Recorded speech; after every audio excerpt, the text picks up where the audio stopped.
And we're very, you know, I wouldn't say we're sad, because Arnie and I aren't really, you know, sad types, but we're disappointed that Terry Jordan, the dramaturge, and the other co-writer of the play can't be here today, because we were really looking forward to having a wonderful reunion with him and to celebrate with him, because without Terry, honestly, the play wouldn't have reached this point. So I'm just going to give a little bit of context. Glasses on. So this play, We're Already Home, began with the Interfaith Bridging Project in Vernon, British Columbia. And the Interfaith Bridging Project comes under the umbrella of the Vernon and District Immigration Services. The purpose of the Interfaith Bridging Project is to develop in-depth friendships and dialogue between faith communities and to discover ways that our different faiths can unite us. So funding for various activities that the Interfaith Project has done has come from the Vernon and District Immigration Services and Embrace BC, which is another funding initiative. So the Interfaith Committee had 2 wildly successful years of all kinds of different activities, ranging from interfaith cafes, which drew over 120, 130 people. They did big extravaganzas like mock weddings where people of different faiths and cultures came dressed up, and baby showers and different sort of stage of life. How does your faith treat elders? What are your birth rituals? What are your death ceremonies? All that sort of thing. So at the end of the 2 years, when that particular Embrace BC funding was running out, the Interfaith Committee decided that they wanted to wrap it all up with a play written collaboratively by as many faith groups as possible. So this process began in January 2013 with a group of about 10 people representing the Baha'i, the Buddhist, the Christian, First Nations, Muslim, and Sikh communities. And actually, I think there was also, I'm not sure if she was Wiccan, but there was either Wiccan sort of, and I think a New Age, and also I think there was an individual who was of no particular faith, but was simply interested in the process itself. So under the guidance of Terry Jordan, he was hired as the dramaturge because he happened to be living next door to the head of the Interfaith Committee, and when she found out who he was, she scooped him up. And just before our first meeting, he actually had a fall on the ice and he hit his head, and I think it sort of affected his memory, and so he just blithely went along with everything they wanted him to do, which was to our great benefit. So sometimes those things can turn out well. So this initial group of 10 to 12 people from various faiths met for several months, I think till about May or so. And we hashed out storylines, the plot, we wrote scenes, but it soon became clear that such a large working group wouldn't be able to complete the project in the timeline that we had for the government funding that we were working under.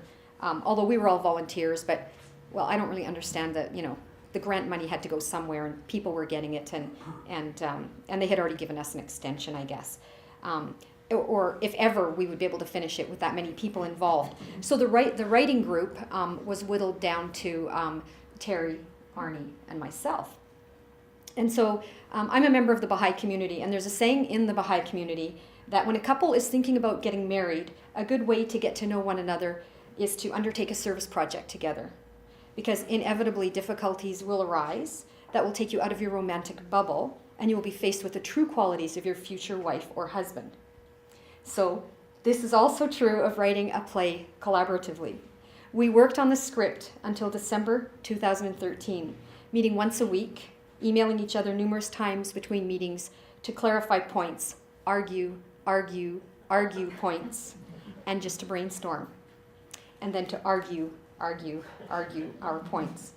It's very challenging to have a blank piece of paper in front of you with infinite possibilities, and it's an invigorating process, to say the least, to refine the story.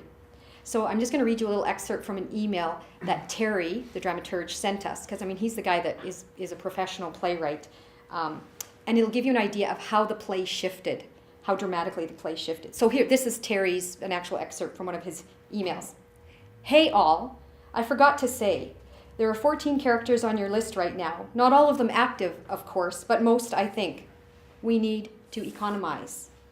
Are the Johnsons really necessary to the story? Do we need that twist? Does Ruth really need to find her daughter? If so, can the daughter be incorporated into the later story without the rest of the family? How do Jason and Ben relate at school and outside of school? So we went from a list of 14 characters to 7. We ditched the Johnsons. Jason became Jacob. We cut Ben, cut the school scenes, and decided Ruth would have a son instead of a daughter, and she would not have given him up for adoption at birth.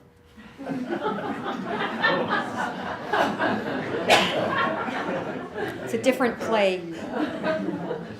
In the midst of all of this, Arnie and I were really challenged to learn how to use a script writing software program called Celtex, so that all of our work could be more easily compiled into one massive document, which, thank God, was Terry's job. We had to take time off for broken hips and water pipes to be fixed, babies to be born, and colds and flus to be weathered.